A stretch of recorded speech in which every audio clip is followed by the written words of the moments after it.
राहुल गांधी की सज़ा पर रोक लग गई।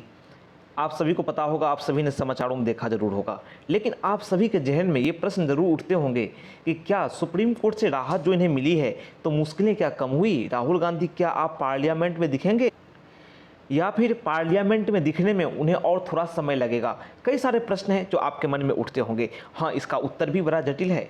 तो थोड़ा समझ लेते हैं कि आखिर मामला क्या था। तो निचली अदालत ने राहुल गांधी को 2 साल की सज़ा सुनाई थी डिफेमेशन मामले में, मानहानि मामले में। और ये मोदी सरनेम को लेकर दिया गया बयान था, यानी मोदी उपनाम को लेकर दिया गया बयान था। इसको लेकर बीजेपी के विधायक पूर्णेश मोदी सूरत की निचली अदालत पहुंचे थे।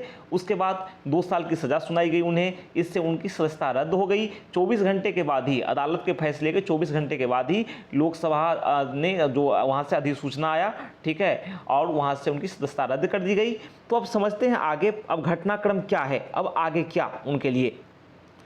अब समझते हैं कि आखिर जब ये आदेश आ गया सुप्रीम कोर्ट का कि उनकी सज़ा पर रोक लगाई जाती है, तो क्या आपको राहुल गांधी संसद में दिख सकते हैं? क्योंकि वो सांसद हैं, उनका निर्वाचन हुआ है, वो केरल के वायनाड सीट से निर्वाचित हुए हैं। तो इसका साधारण सा जवाब है, बिल्कुल जटिल जवाब है, कि जब तक लोकसभा सचिवालय से अधिसूचना नहीं जारी होती, देखो उन्हें एक अधिसूचना के माध्यम से ही हटाया गया था, उनकी सदस्यता खत्म की गई थी। अभी देखो बहुत ही महत्वपूर्ण समय चल रहा है। आप समझ सकते हैं कि अविश्वास प्रस्ताव आया है तो उसमें क्या ये प्रेजेंट रह सकते हैं। लेकिन अगर आप कानून के हिसाब से देखें तो सुप्रीम कोर्ट के ऑर्डर में ऐसा कुछ नहीं बोला गया है कि उनकी लोकसभा मेंबरशिप का क्या होगा। तो लोकसभा मेंबरशिप का क्या हो सकता है, क्या रिजल्ट आ सकते हैं। तो समझने वाली बात यहाँ पर यह है कि जैसे कि उनकी सदस्यता लोकसभा सचिवालय के अधिसूचना द्वारा समाप्त की गई थी, तो जब तक लोकसभा सचिवालय इसकी अधिसूचना नहीं निकालता कि आपकी जो सजा है उस पर रोक लग गई है तो आप सदस्य बनकर वापस आ जाएं, तब तक इनके लिए जो दोबारा संसद में लौटना थोड़ा मुश्किल लग रहा है।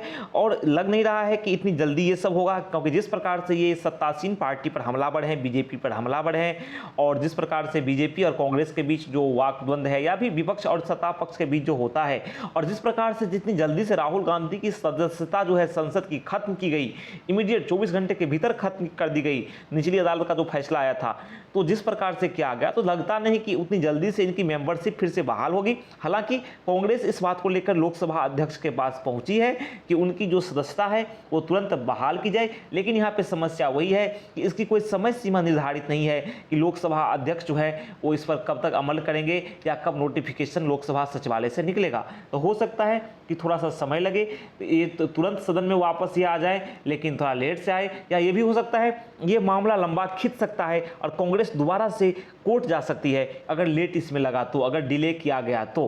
क्योंकि जिस प्रकार से आप देखो कि आप पॉलिटिक्स को समझो या फिर जिस प्रकार से व्यवस्था को आप समझो, तो पार्टियों के बीच चलता रहता है। तो जिस प्रकार से देखा जाए तो राहुल गांधी को अविश्वास प्रस्ताव में शामिल होने का मौका नहीं भी मिले, ये बात हो सकता है, क्योंकि अगर लेट से अधिसूचना जारी होती है तो उनके लिए थोड़ी मुश्किल होगी। तो देखते हैं लेटेस्ट जो घटनाक्रम क्या इस संदर्भ में आता है, आगे क्या देखने को मिलता है।